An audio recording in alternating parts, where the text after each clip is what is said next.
Hello there, everybody. Yeah, digging out on a little Pat Metheny. I'll tell you what, really, really like that band there. Saw him a couple of times. And anyway, so welcome everybody. It is Wednesday and everything is go, as they would say. Hit that button and that button, and we hit that button, and we're all together, I guess now. Let's see. Am I live? Yep. Says I am. So anyway, what's up, folks? So good to see y'all. Hey, Martin, Heidi, what's up? Robert V is in the house. Hey, Jules, good to see you. Julianne, hello. Aunt Pelly, good to see you. David Castle, much love to your brother. Chloe, hello. Deborah Sloan, lost in space, getting a little snow up there. Feast or famine, huh? Hello, Guy and Paul. Good to see you. Much love to you. Hello, Nina the Mystic. She's got her show today, Hump Day Show. Check it out, Twilight Traveler. Blah. There we go. Hey, Isby, what's up? Good to see you. Sherry. Boy, hey, Marsha, much love to you. So, hello, Soul Tribe. So good to see you. Speak favor over us all. Nothing missing, nothing broken. Got to say it every day. Say it every day. It becomes your reality, whether you know it or not. So anyway, Brandy, you're a fine girl. Good to see you, Susie Q. How you doing? Beloved Abstract, right back at you. And Jackie, good to see you. Lady Paul, hello, honored. Little Red Haze, how you doing? John Price, Scotty Boy, Michelle, good to see you. Project Skyfalls, Beauty Queen. Which one is that? Beauty Queen Invencio. Well, good to see you. Hello. Well, anyway, what's up, folks? Beautiful day. 33 thumbs up, maybe even more by now. It's a little bit behind, but thank you. 333, 333 as any number is a good number.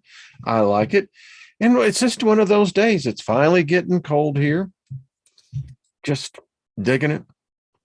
Learn to appreciate each moment for what it is. And it's amazing when you stop and think about it, how much we can control our immediate environment. I mean, you got the outside stimuli. That's a given. But, you think about it when you sleep. So right before you go into the dream state, that's control. Get up at first thing. What's your first thought? My first thought is, and it's just the way it is, nothing missing, nothing broken. I say that, I think that I have a immense favor that is abounding in me. So no snow yet, but got 10 inches of rain in 48 hours. Well, that's prospering. So we are prospering. This soul tribe is prospering. Really glad to hear that because, y'all went from like, buddy, can you loan me a sip of water to now you see the frogs are building the ark. So yeah, I love it. Wow, 45. You just jumped.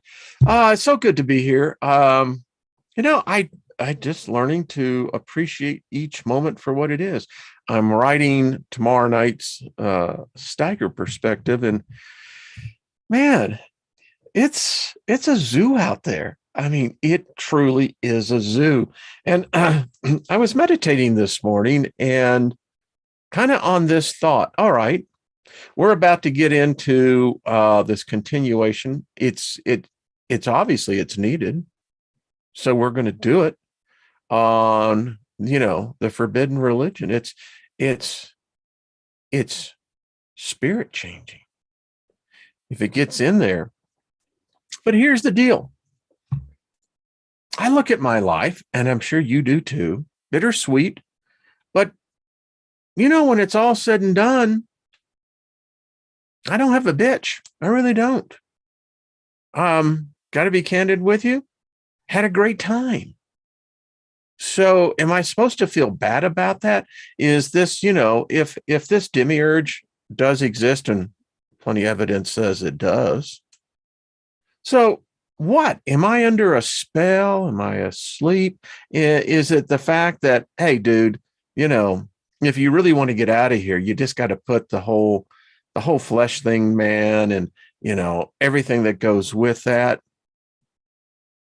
I'd have to weigh this. I mean, if it came right down to it, would I walk away from music?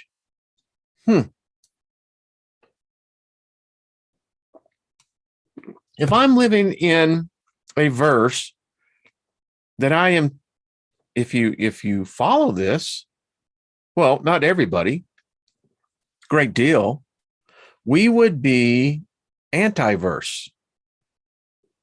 You have this universe, but we would be anti-verse. And there was a book out a number of years ago, may pull it back out of the archives, Biocentrism, and it's a really good book. It's a good read. And when you look at this, you go, okay, what am I really in? If I am, say, anti-light, because this realm is like I've kind of pinned at the beginning. In the beginning was darkness. And we want to deceive ourselves thinking that no matter what God we create, that this is a God of light. But the problem is with that is that God is either, let's say, a fraud or not real sharp, because this realm is the realm of dark. Now, it has light in it, but it is the light of the dark realm. Light that we see here, give me a second. Light, for instance, this is artificial. Doesn't belong here. It can't be sustained here. No matter how you think about the sun is what we construe as light. Now, the universe has a background light, microwave, ultraviolet. Get it? But that's a light that we can't see. Our instruments can see it for us, but we can't see it. It's there. And that's the true light of this realm. What we have been told and what I grew up on was that, hey, man, go to the light. Caroline, go to the light.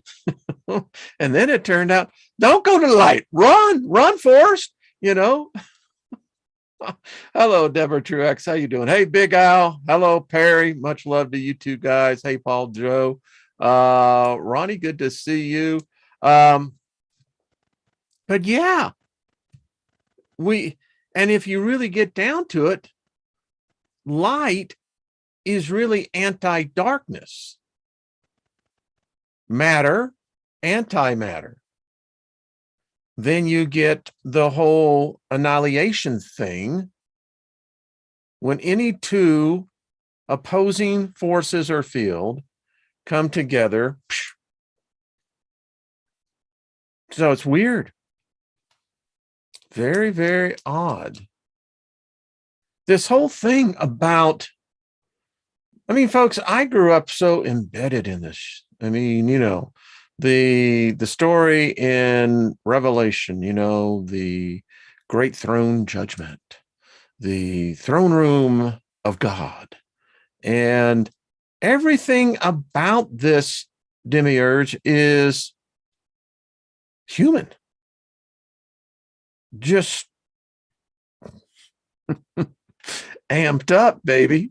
So we're going to get into that. Anyway, I don't know why I got on that tangent, but it was a good one. I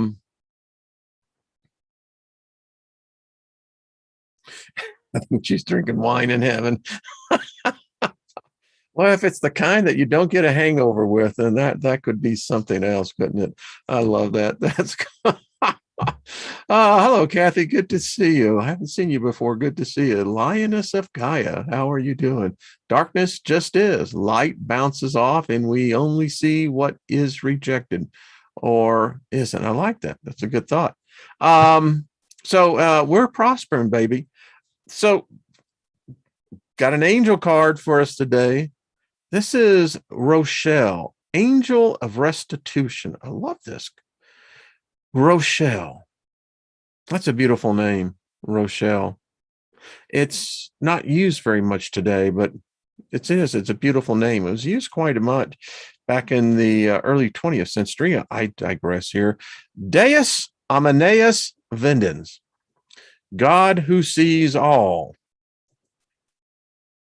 Which God, right? All right, Steiger. So you're giving us this in Latin. All right, fine. So define for us which God. Hey, you pick out which color looks good for you. You know. By the way, you're looking beautiful today. Yeah, give yourself a big hug. So this is the patron of the realm of justice, magistrates, and lawyers, accounting, secretarial duties, and administration. Boy, if I'd known this decades ago, I mean, I'd have had these cards up everywhere, you know. I don't think the knowledge was out there. I don't know. Has the power to get rid of the karmatic burden and to fix bad karma. Rochelle, come on in. Here, let me give you a hot beverage. Sit down. Let me speak favor over you. So this would be, in a sense, an angel that can go back in time. You know, in the 72 angels, the magic angels, that's what these beings can do. Here's one that actually tells you exactly what it can do. It can go back and get rid of the karmatic burden and to fix bad karma. Anyone can use a little bit of fixing in your life? Yeah, like fixing some cornbread. You know what I'm saying? Bring support in the realm of archiving and history studies. Just a thought, Rochelle. Rochelle. You can write a song on this one. Rochelle. Anyway, wasn't there a play, Rochelle? I think there was. Think about this. So if it can archive history, wouldn't this angel then have access that could give you access to your archives? Note to self. Check more into that. Yeah. Helps to find lost or stolen objects. Allows to reconnect with divinity, contact your inner. Now, this is very interesting. Your inner attogene. Wow. Only one other book where I've really studied the attogene.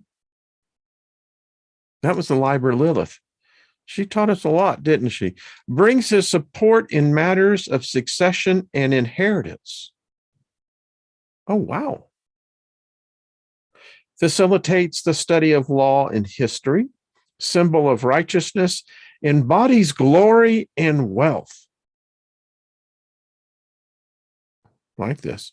So, is there wealth over in the spirit realm, the next realm? If we seem like we slave a lifetime to acquire shit here, you know, and it's amazing. We think that we have wealth, but at the same time, can you really hold all your wealth? So if we do that here for a lifetime, well, seems like a lifetime. I wonder if that's the same thing over there. I mean, are you going to have a job over there? I mean, once you get acclimated to the scene, I don't know what the scene's going to be. We're going to talk about some of that scene possibly.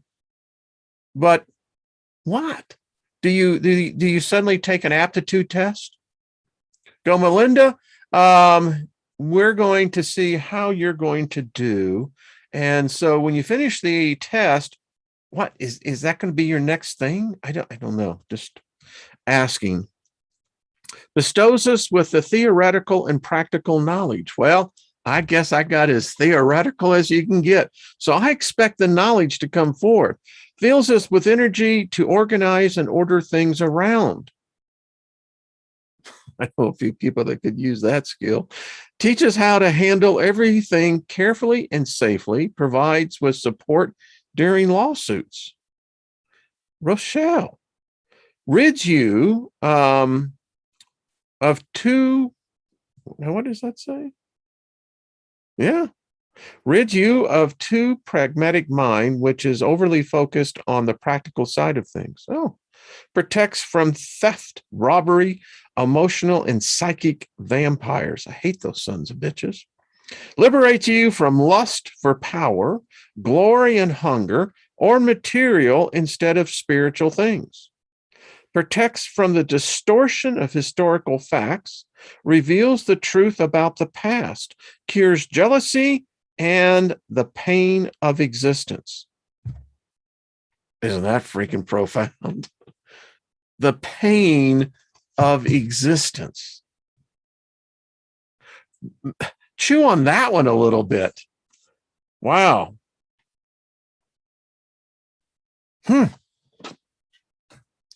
That angel.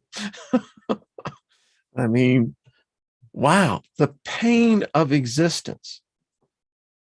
A lot of truth to that when you think about it. I mean, if to rest in peace, isn't that what we say when those who depart, may they rest in peace? So what we're implying there is that, well, we hope they're asleep. And I don't know about you. I mean, I think I have kind of the curse of Cain on me. You know, the curse of Cain was that this God, the God of the Bible, cursed Cain. That's kind of likes to curse a lot. But anyway, Cain was cursed with no sleep. Didn't sleep. I mean, do spirits sleep? I often wonder about that. When I study the book of Psalms, it indicates that, at least from a certain belief system, that if you're the lucky ones, you get to go to sleep. And if you're not so lucky, I don't know. I mean, again, and why are there no naked spirits? I'm just asking the simple question, or ghost. I've never seen a naked ghost. All the ghost pictures I see, they're all clothed. I'm just talking here. I don't know. And it seems like they can smell. I mean, you've got some real stinking spirits, and then you've got spirits like, you know, you smell an unusual perfume. It just whiffs by. But somebody, we all have a smell. You have a smell. I know Lynn's smell. She knows mine. When I used to do a lot of traveling, she would get one of my white shirts and put it in the bed because it had my smell. Interesting, isn't it? Think about this. I mean, we take so much for granted that, oh yeah, man, we know what the other side's going to be, man. No, we don't. No. But again, they say that there's a certain frankincense and myrrh is one that the angels really like. I've had people who have sent me raw, and I still have them here, and I use them, and it's and frankincense and myrrh is an interesting.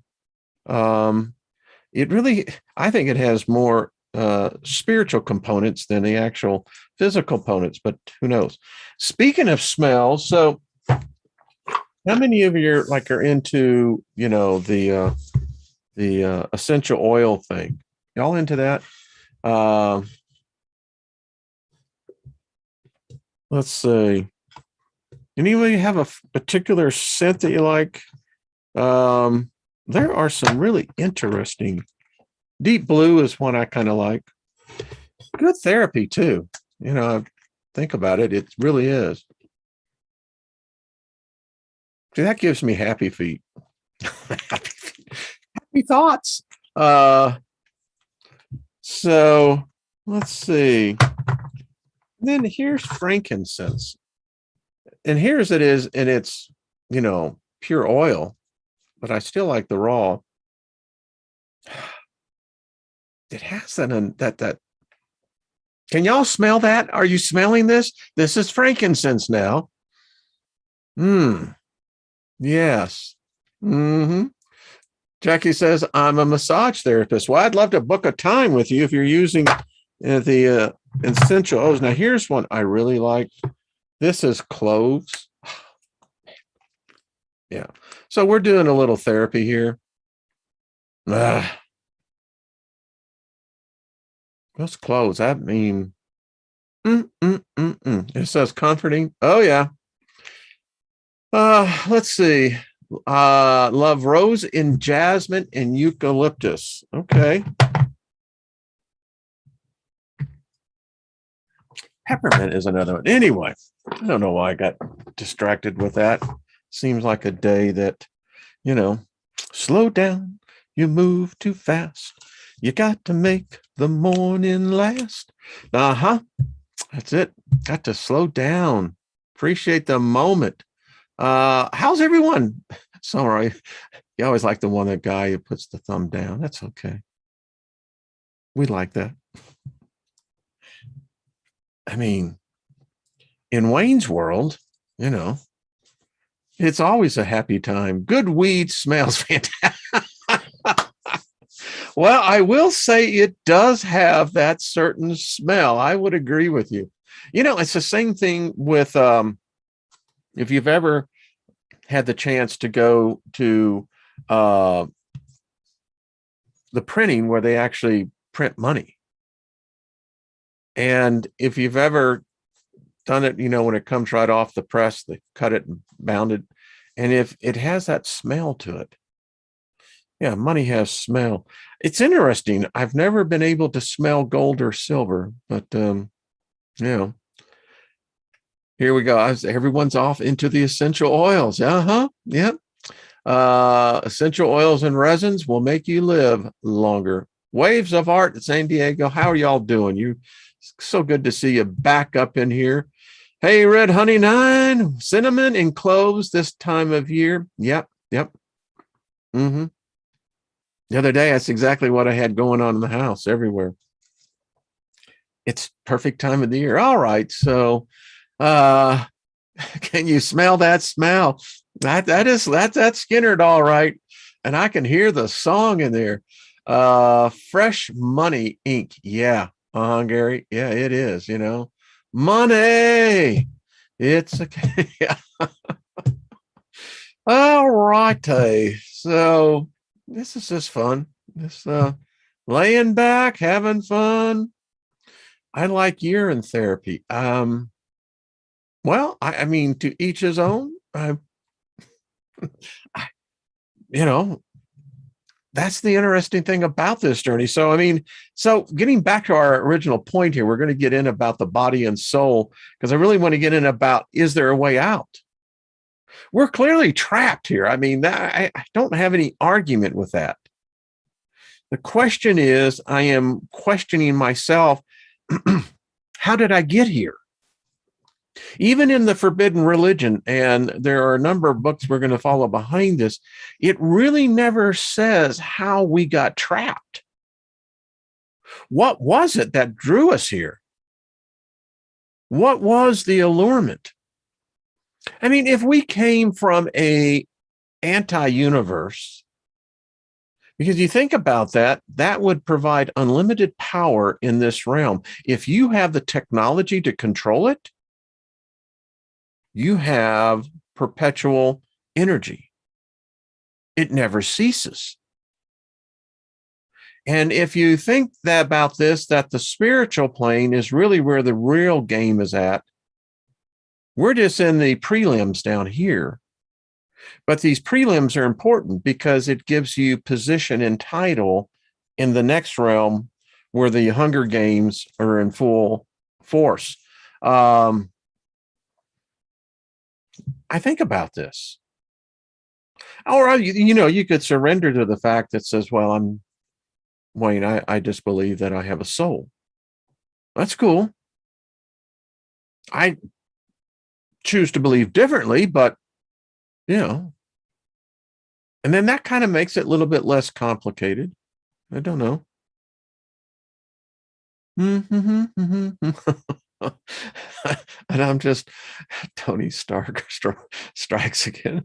All righty. So shall we proceed on?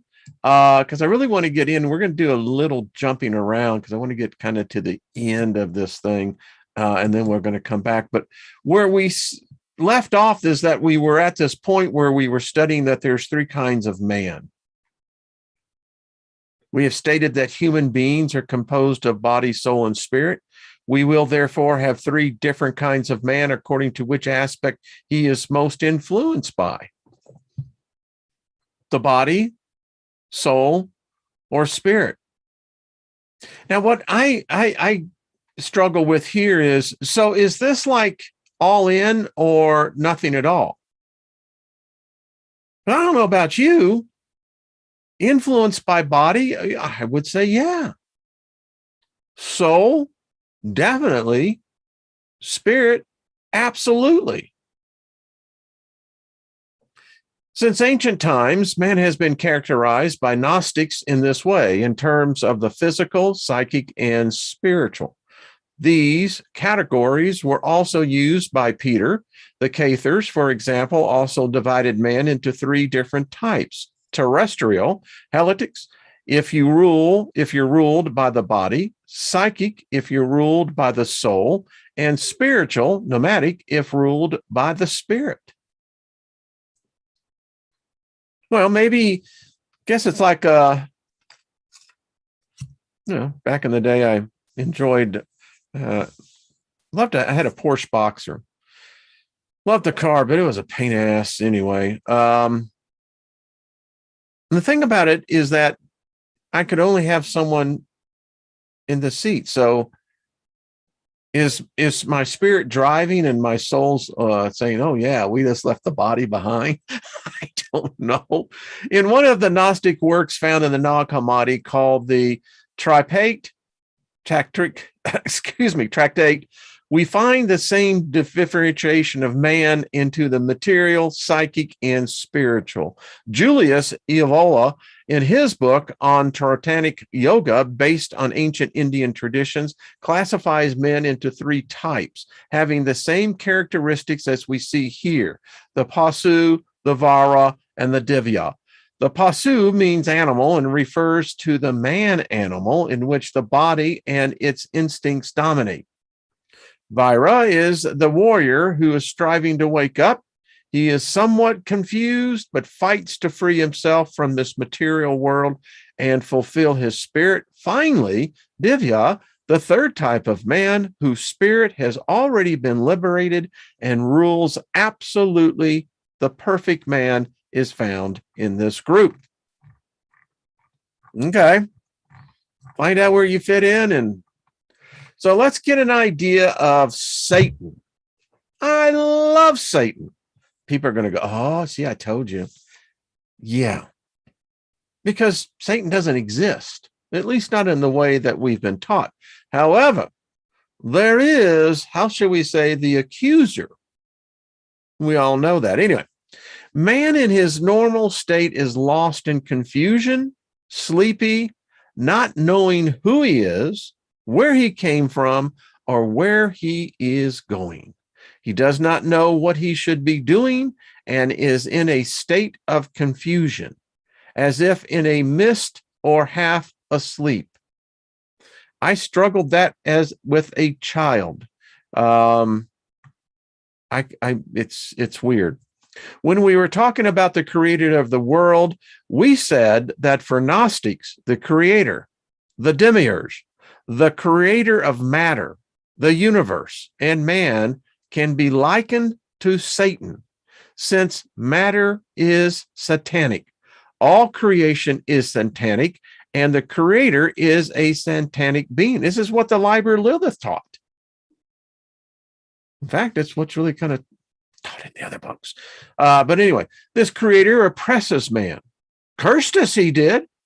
Since the creation of man, he has forced him to carry out his orders and obey his precepts and commands. And if you can read it, and if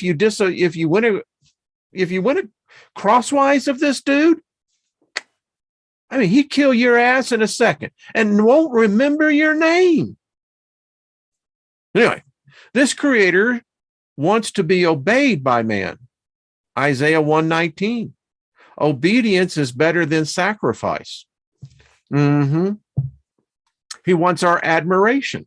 He wants us to be afraid of him and adore him by means of sacrifices and rituals. He wants to impose his oppressive rules on man. He wants man to obey him and renounce his own wishes. In fact, what he wants is for you to renounce yourself. And can I say from experience, you can regain that back, but I'm going to tell you what, God pity your ass, because once you renounce yourself as a sovereign being, you just got, let's go, Brandon. That's all I got to say. Of which often the desires of his spirit, of this spiritual self, that although ignored by man, is carried within him. The creator, according to Gnosis, has a plan for his creation, the plan of salvation. I mean, that's why you have 6 different covenants with this demiurge. Why was the need for a renewal of a covenant? And all covenants were sealed in blood. But that's neither here nor there. He has a plan he wants to press ahead with, and he needs man in order to do this. Listen, you think about man's position. We think we're a pawn. Actually, we're the queen here. Because no plan can go forward without the cooperation of the queen. However, he needs man to act in agreement with his orders, those of the creator, and not according to the desire of the spirit. The demiurge does not allow the spirit shackled in the soul of man to manifest itself. He wants man to act through his soul and not his spirit. For this reason, it was necessary to oppress man, frighten and worry him. He is a God who oppresses his creatures completely. And folks, let's just be honest. In this world, you must kill something in order to survive. Everything we eat, everything we drink came from something that was at one time alive. That's as he would say, well, that isn't so much fun.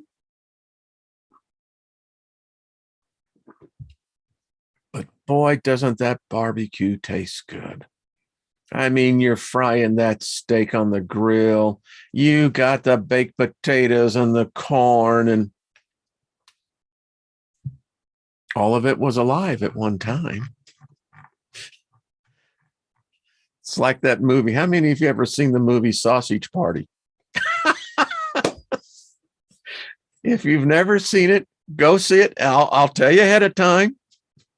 It will kick over a lot of sacred cows, but it is absolutely the truth in how food views us. Think about it. Intelligence is not just merely measured because you got a flapper up here that you can talk with. There's life and intelligence man hasn't even begun to discover. Lucifer, the liberator. Gnostic myths relate that Lucifer is the messenger of the unknowable God. We had said that this God, the greatest one, unreachable and unknowable, is unable to penetrate this limited universe of impure and satanic matter. Density. You can use another word. If you don't like satanic, then just use the word dense. Think about that. It makes a perfect correlation, doesn't it? But according to these myths, he can send someone, Lucifer.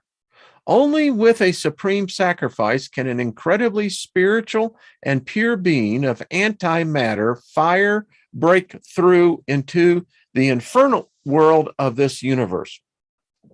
According to Gnostic legends and myths, the great unknowable God sent Lucifer, angel of indescribable fire and light, to show man the light and to help him wake up and see his true origin, the origin of the spirit, which has been perversely imprisoned in this impure matter called body-soul. He is an uncreated being who came to the created world to bring light, liberating gnosis, the saving knowledge which can wake man up and help him free his imprisoned spirit. The knowledge which allows him to know who he truly is, why he's here in this world, and what he has to do to liberate himself and fulfill his spirit, which belongs to another uncreated, unknowable plane. Now, this is always one of those controversial things, and it doesn't need to be. I have challenged anyone to show me in any of the known religious books of the world religions where this creature ever harmed a human, ever required a sacrifice, ever required a prayer, ever required any devotion. But yet, he's the son of a bitch that got the whole thing messed up. Now, and again, I have a problem even with the name Lucifer. I mean, we know it was a made-up thing by Jerome. All right, we get that. Now it's taken on the thought form of an actual being, and maybe that's the way it was supposed to be. I don't know. But I like the way that the pieces are positioned here, and you can add anything you want to the name, but hey. And by the way, what you see today, the Satanists, the Luciferians, that's crap. It's a perversion of man upon something that man, as with a child, is sitting and not even knowing what he is sitting in. Usually it's his own excrement, but I'll move on. We have said that Lucifer came to the world to wake man up, to help him remember his divine origin, the divine origin of his spirit, and to help him free himself from the body soul in which he is trapped and from created time and matter. I'm writing tomorrow night's show, and it's the thing, folks, we're repeating something here. The world is. And none of our religions is helping anything. If anything, it's making it worse, because that's where it was all founded on. But people all get their panties in a wad when you start saying that. Well, that means you're going to be talking against Jesus Christ. Yeah. Because if Jesus Christ is who it says it is, then we got a problem here. Because if it's tied directly to the Jewish demiurge that is a sick puppy, then what's he delivering us from or into? Another prison? Because that's what his father does. Oh, we don't like to talk about that. We like the Christo idea because, that gives us, folks, come on. If there is a Christ message, what was the message? And if it is, in fact, a exit point, then it's a traitor. And if it's a traitor, can it be trusted? I mean, if you are a traitor against your own father, your own king, your own God, No, the question is about your character now. Yeah, I realize you say you're helping us, but if you turned your back on him, it means you can turn your back on us. This is why we discuss these things. Controversial, I know, but they got to be talked about because the story ain't working, folks. That love message just, it's like the unknowable God having a difficult time getting through man. Gnostics consider that the biblical myth of creation can be explained as follows. The creator Satan of the world trapped Adam and Eve in his miserable world, and Lucifer, in the form of a serpent, offered them the forbidden fruit of saving Gnosis and showed them that the creator was deceiving them. In other words, the creator said to man, "But of the tree of knowledge of good and evil you shall not eat, for in that day the day that you eat of it, you shall surely die." On the other hand, the serpent said, "You will not surely die, for God knows that in that day you eat of it, your eyes will be open and you will be like God, knowing good and evil." Now, this really gets into a theological debate. Well, so wait a minute. If we are called gods, why would another God want to keep us ignorant?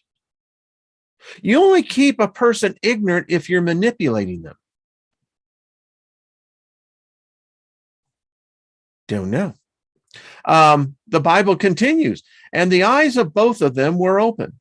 It doesn't say they both died. It says the eyes of both of them were open, like the serpent had said. Later, the creator says, "And now man has become," get this, "as one of us, to know good and evil."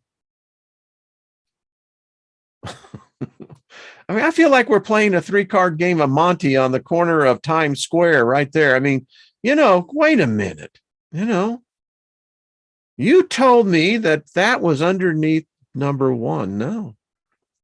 It says the creator himself ended up agreeing with the serpent was right. He's telling the truth. More precisely, Gnostics call the demiurge as a liar as well as a plagiarizer. For them, the entire creation is a failed attempt by the demiurge to imitate the unknowable world. That's what the Liber Lilith said, the same thing. Samuel was imperfect. It's the split serpent. In this way, they think that the Bible itself is a complete plagiarism based principally on pre-biblical Babylonian and Egyptian texts. Gnostics believe that this serpent Lucifer is the liberator of man and the world. It is wisdom and liberating Gnosis that wakes man up and saves him. Of course, this messenger of the unknowable God, Lucifer, is an opponent and an enemy of the creator of the world. Well, we know the story is made to be the antithesis. Gnosis states that the creator wants to keep him captive in this limited, inferior, and pure sphere. He also forbids man to contact with the higher world. So think about this.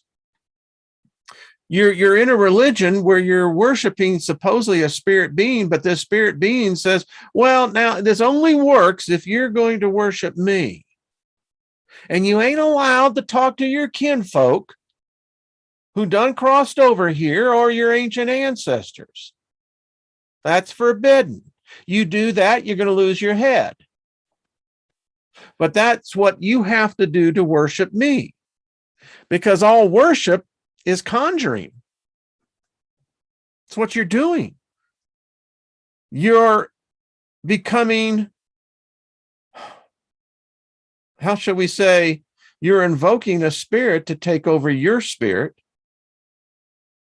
Some people call that the Holy Spirit. But once it dominates your spirit, you're no longer you. Yeah, I know.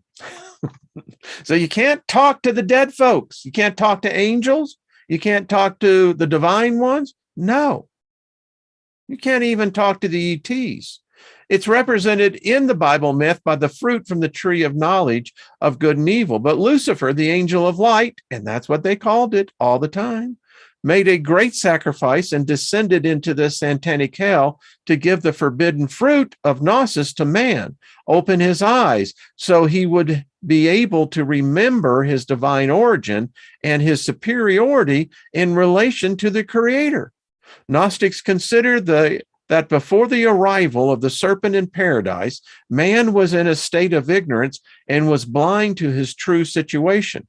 They maintained that Adam and Eve were in a state of servitude until the serpent Lucifer opened their eyes and fed them the fruit of knowledge, which made them remember their divine origin and become aware of the situation in which they found themselves.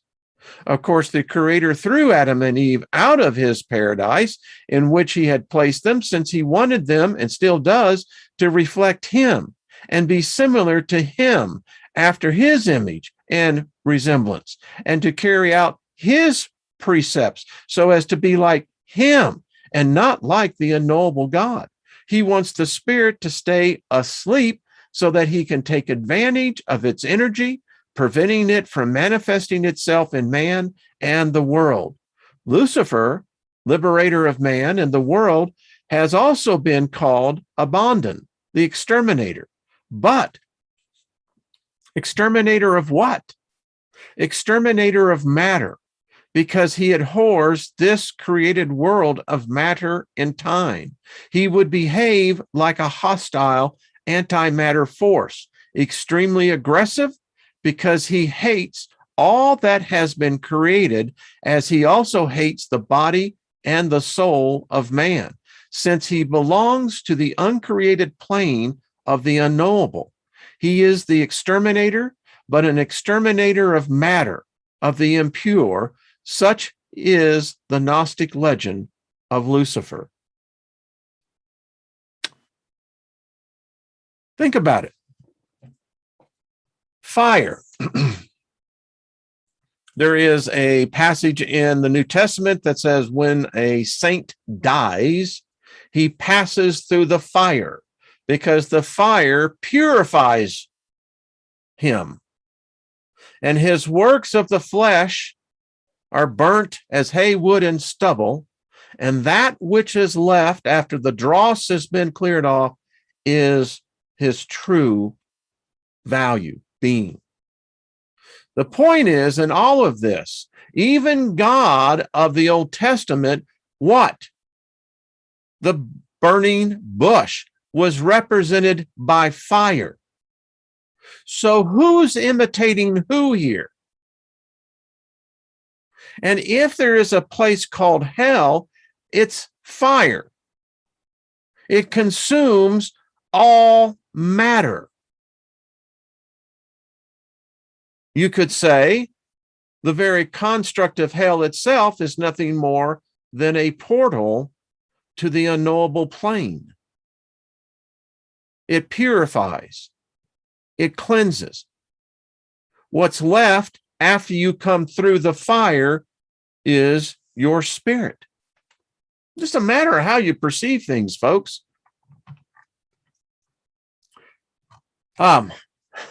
Now we can go on to describe the uncreated entities that exist in this created world. Firstly, the unknowable God who is not in this world, but who can infiltrate it with a tiny particle of himself, a messenger. This messenger is also uncreated, not having been created by the Creator. Secondly, the imprisoned spirits of men, which also belong to the unknowable world of the uncreated and the eternal. According to Gnosis, all living beings have an uncreated spiritual element enchained in their souls.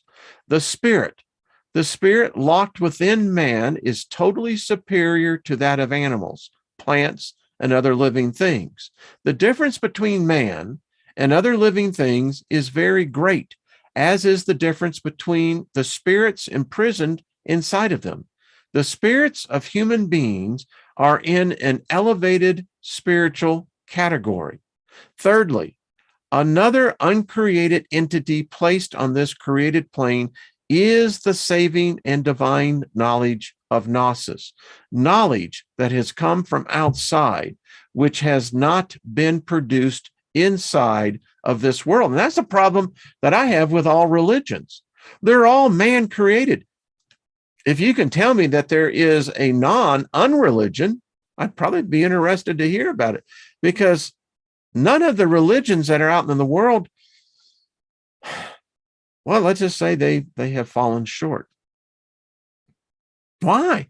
Because they were created by us. Maybe this is created by us.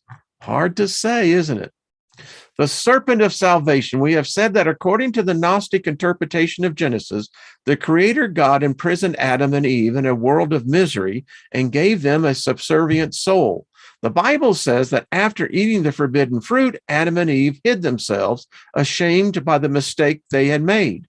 God arrived in paradise and called Adam with these words, "Where are you?" He appeared to be acting like a master calling his servant.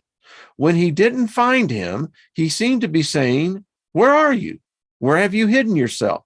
What have you done? Why are you not here working?" See, Adam was a gardener. Yeah, a caretaker. That's ascension, isn't it? Yeah, sure. The Creator God created Adam and Eve incapable of distinguishing between good and evil, between the uncreated kingdom and the created one. He also created them ignorant of their origin and their destiny. Why did he create them like this? According to Gnosis, the Creator didn't want man to know his true origin. This world was created against the will of the unknowable God.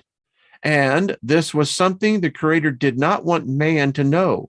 He didn't want them, and still doesn't, to know the spiritual situation in which they are living, who they were, or why they had been created at all. He wanted them to remain ignorant, and still does so this day. This is why he forbade them to eat from the tree of knowledge, because it would open their eyes, wake them up, and make them notice who they were and where they came from.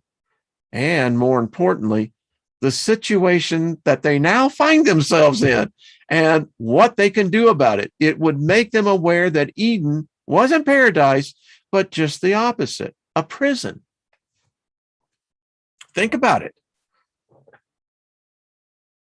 I mean, you got the idea that a prison can be what, a cell, right? It's because in our modern day concepts that, well, you know, prison is not a country club.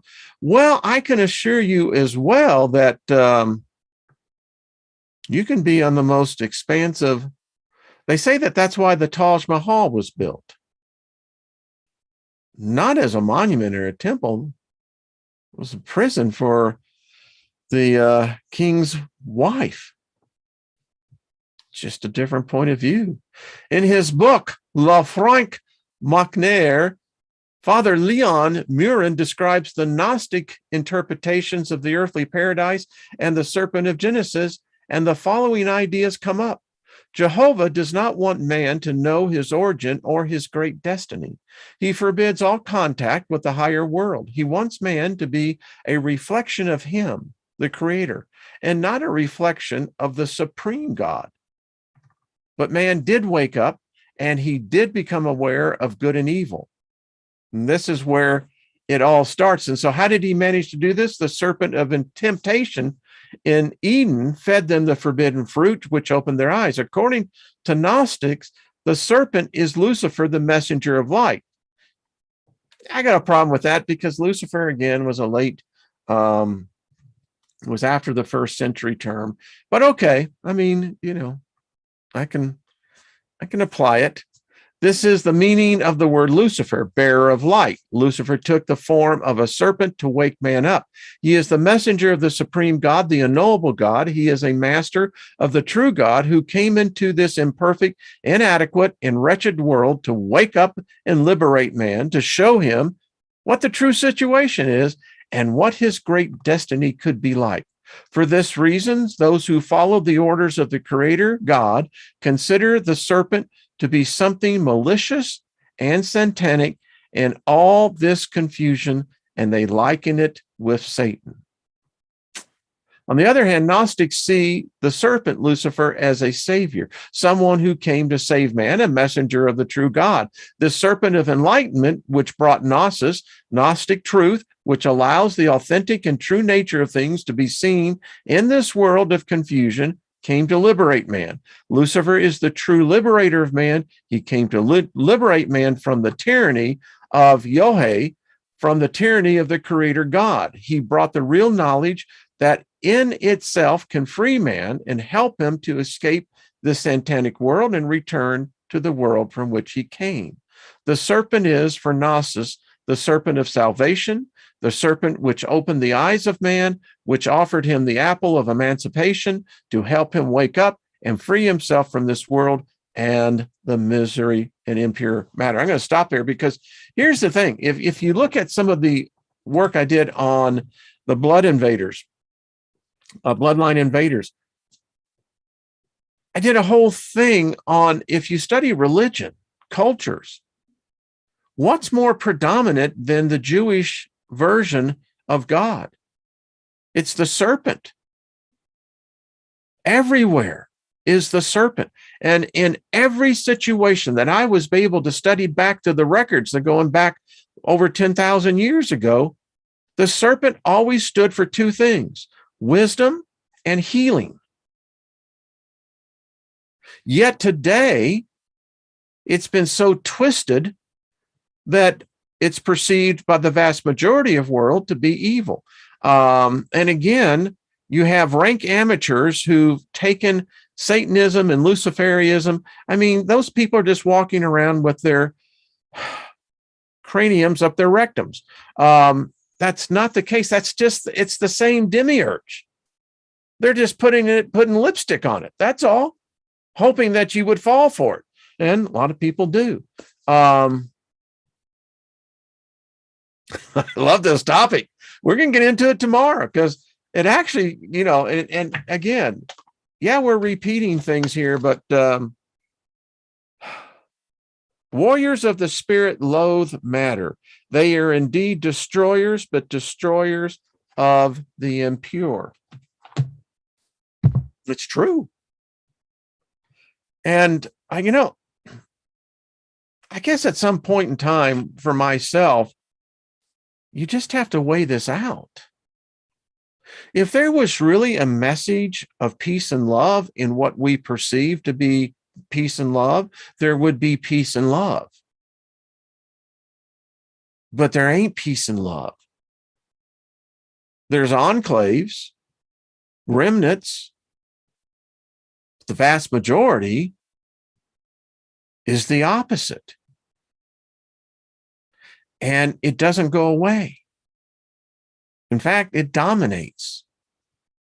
And if we have the three mainstays of religious theologies that dominate all the laws, every law, Constitution, Magna Carta, as far back as you want to go, all are influenced by this demiurge. And it's 10 laws. It's 10 commands. You don't command someone who loves you. That's not love. You only command a slave, someone who is subservient to you, that's beneath you. It's not love if you're punished for violating the command. But that has been transposed into modern day society, modern day culture. And yet we look at a world that's tearing itself apart.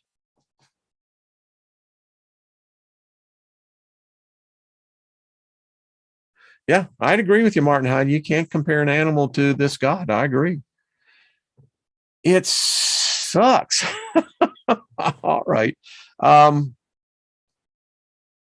And something's happening in this world. It's growing. There's this sense of knowing, kind of like that Nicolas Cage movie, Knowing. We have the code. We can see the script, and we're really good at this. We can see the future. We may not be able to see it with our visual eyes, but we can see it with our spiritual eyes. We know it's coming. It's here. and the hourglass is running out of sand.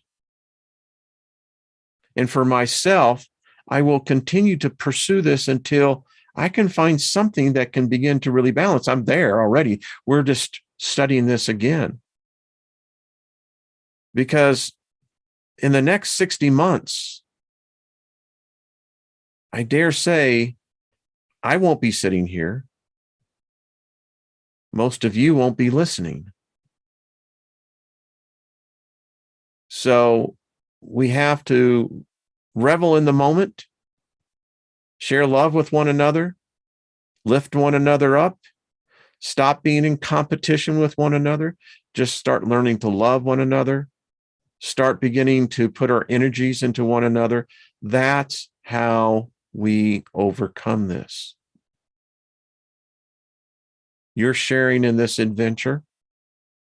Your energy will always be associated with this energy. It will prove to be a reservoir for many of us in the many months to come.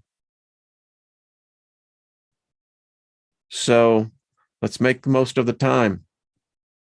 And let's get to know everyone a little bit better. Yeah, I think that works. All right, folks, tune over there to Miss Nina's channel. Nina the Mystic, she has her Hump Day show here. And I will see y'all tomorrow. I do appreciate every one of you. I know most of you by your name, but your names carry the energy. And so, you know, I'm soaking this up. You know, I'm savoring the flavor, as they would say, of the energy of this phenomenal group of men and women. And all of you are. You are a soul tribe. Hey, Francis, what's up? And let's continue to send energy and thoughts of favor and protection around Gaza and our friends down under and in other places. It's getting real, isn't it? All right. Much love to y'all. Thank you for such an honor. It really is. It's such an honor to be here. And thank you all. It's it's just a lot of fun. Y'all just make it so much more enjoyable. All right. Until we see each other.